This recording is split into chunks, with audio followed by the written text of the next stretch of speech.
Good morning. This is another episode of Up Yours with the Unknown Pundit. I'm your fella with no background in social media. I'm an old man who really doesn't care about it, and I don't care if you follow me or subscribe. You do what you want with your life. I'm only speaking right now because I'm absolutely sick and concerned about what I'm seeing happen to families and friends in America. And you'll notice that part of the screen here is blocked out just to make it a little more difficult to identify me, just to have the slightest bit of difficulty in my identification, because I'm an old man without the means to wage the type of defense you need these days when you are retaliated against for having an opinion. It can affect you professionally, personally. I've been on the receiving end of the hate and the threats that MAGA manifest whenever someone has an opinion that is different than theirs. I'm in Florida, where we not only have the MAGA menace, but a crazy freak of a governor and Ron DeSantis. And so I'm doing this, exercising a little bit of caution as well.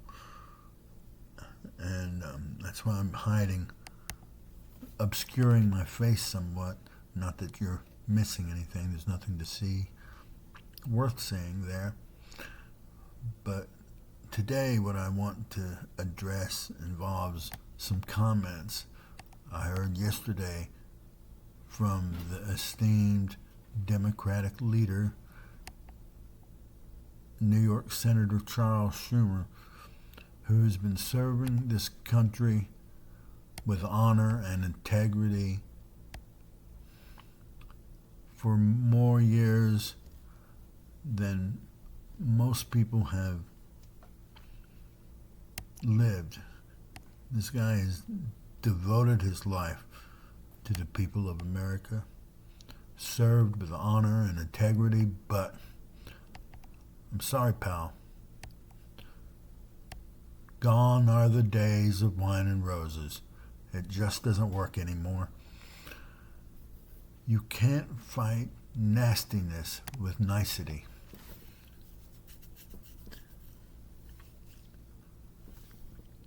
Senator Schumer's speech focused on affordability, which is certainly an issue, and that issue resonated with the voters who elected Mamdani mayor of New York.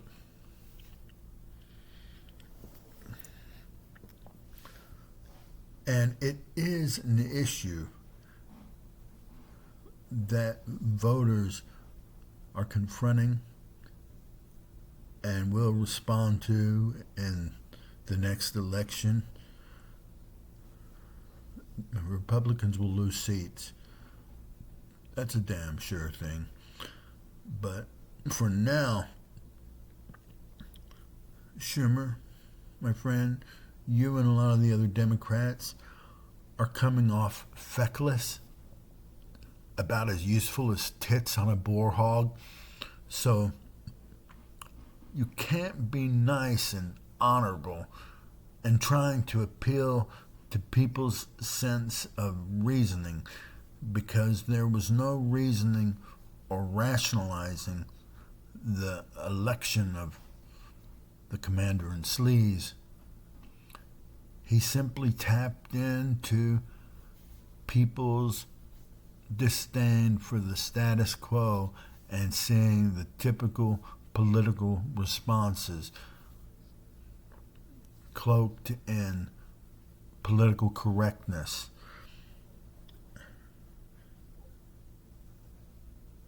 But that's not going to work for you Democrats. You've got to get mean. You got to get mad. Yes, there is an affordability crisis in America, and we're dealing with it every single day. Anyone has to just go to the supermarket,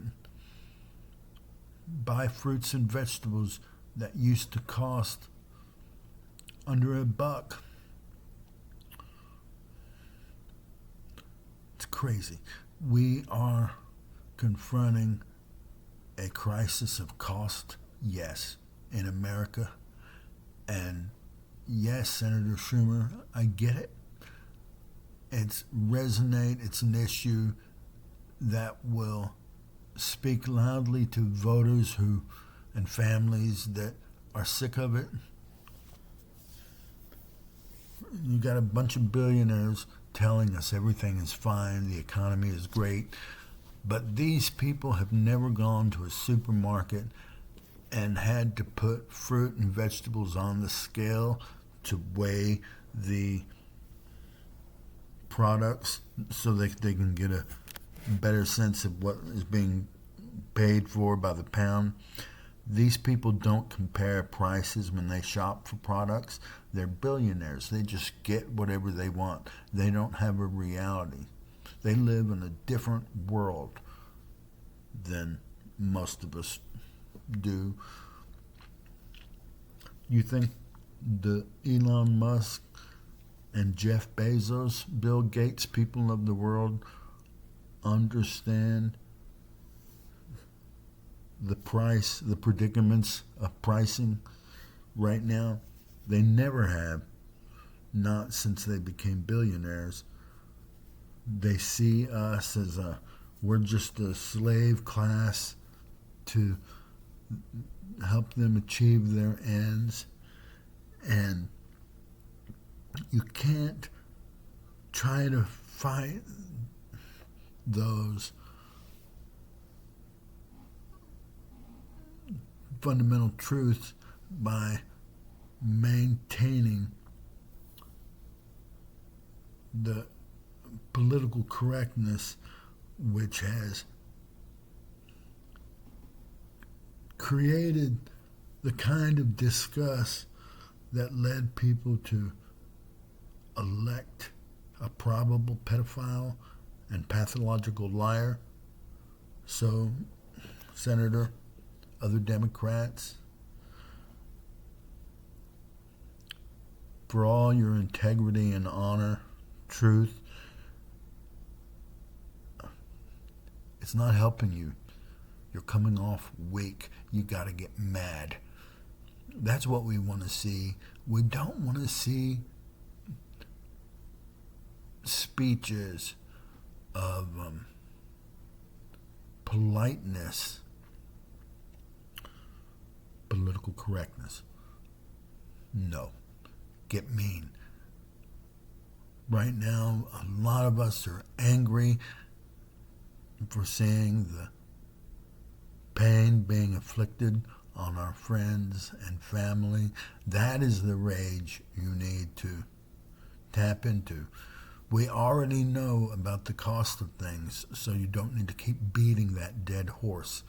Affordability, yes, it's important, but right now, in this moment in our country, what we need is anger and strength to overcome the sickness that is being served to our society. That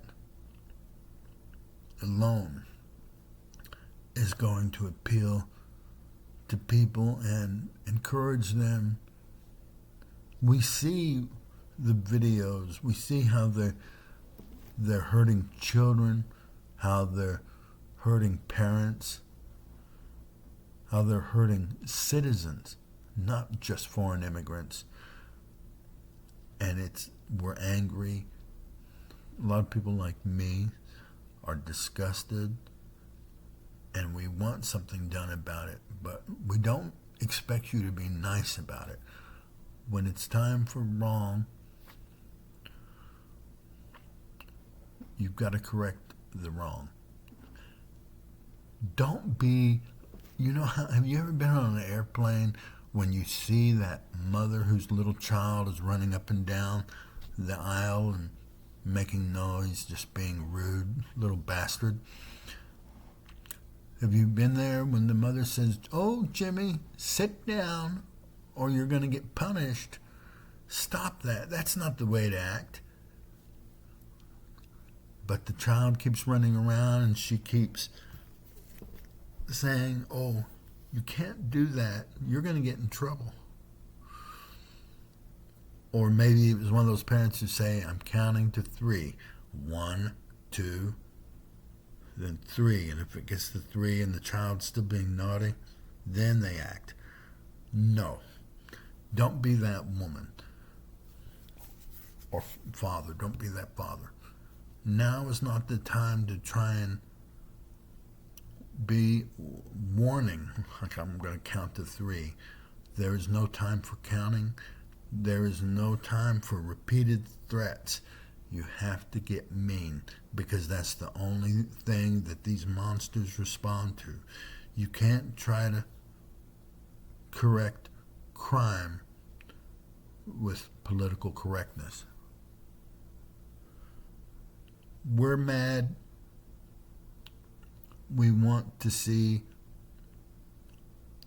our elected representatives mad too, and to speak with all the passion they can as to that predicament plaguing our country. You don't have to be polite when you speak about that. That kind of operation no longer works. We have got to fight fire with fire, and all I'm doing here is trying to encourage you all to speak out against wrong as you see it. Don't just sit back and say, "There's nothing I can do. That's somewhere over there." No, it's all around us, folks. And we got to fight. And when you're fighting, you fight to win, not to whine. It's time to whine about what's wrong is done. Now it's about winning over it. And to win over it, you got to get angry. So that's what I'm saying here. Let's do better. Let's do battle. You can't be babies about it. You got to become a beast. I'll be back with more commentary to call out as I come across it. And I thank you for listening and indulging me. I'll be back.